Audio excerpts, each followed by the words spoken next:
ഉദ്ദേശിച്ചിട്ടാണോ പറഞ്ഞത്? ചിന്തിക്ക്. ജിജി വാതോരാതെ പറഞ്ഞ ഈ വാക്കുകൾ വൈറലായിരുന്നു.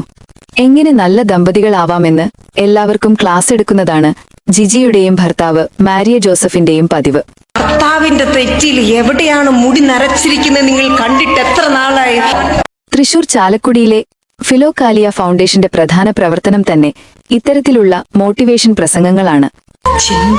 നാട്ടുകാർക്ക് മൊത്തം മോട്ടിവേഷൻ എടുത്ത ദമ്പതികൾ ഒടുവിൽ വീട്ടിൽ കൂട്ടത്തല്ലായ വാർത്തയാണ് ഇപ്പോൾ പുറത്തുവരുന്നത്.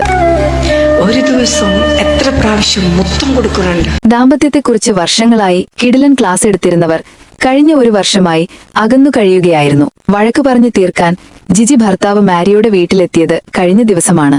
ഒരു ദിവസം എത്ര പ്രാവശ്യം ഭർത്താവിനെ കെട്ടിപ്പിടിക്കുന്നുണ്ട്? സംസാരം കയ്യാങ്കളിയിലെത്തിയതോടെ ഭർത്താവ് സെറ്റപ്പ് ബോക്സ് എടുത്ത് തന്റെ തലയ്ക്കടിച്ചെന്നും കടിച്ചെന്നുമാണ് ജിജി പോലീസിൽ പരാതി നൽകിയിരിക്കുന്നത്. തന്റെ 70,000 രൂപയുടെ മൊബൈൽ ഫോൺ ഭർത്താവ് നശിപ്പിച്ചു എന്നും പരാതിയിലുണ്ട്. ജിജിക്കെതിരെ ഭർത്താവ് മാരിയോയും പോലീസിൽ പരാതി നൽകി. ഇതൊക്കെയാണെന്നേ ജീവിതത്തിന്റെ ത്രില്ലെന്ന് പറയുന്നത്. കുറ്റം തെളിഞ്ഞാൽ ജയിൽവാസം വരെ കിട്ടാവുന്ന വകുപ്പുകളാണ് ഭർത്താവിനെതിരെ പോലീസ് ചുമത്തിയിരിക്കുന്നത്. ദാമ്പത്യ പ്രശ്നം പരിഹരിക്കാൻ വ്യാപകമായി കൗൺസിലിംഗ് ക്ലാസുകൾ എടുക്കുന്ന ദമ്പതിമാരാണ് സ്വന്തം കുടുംബ പ്രശ്നം പോലും പരിഹരിക്കാനാകാതെ പോലീസിന് മുന്നിലെത്തിയിരിക്കുന്നത്.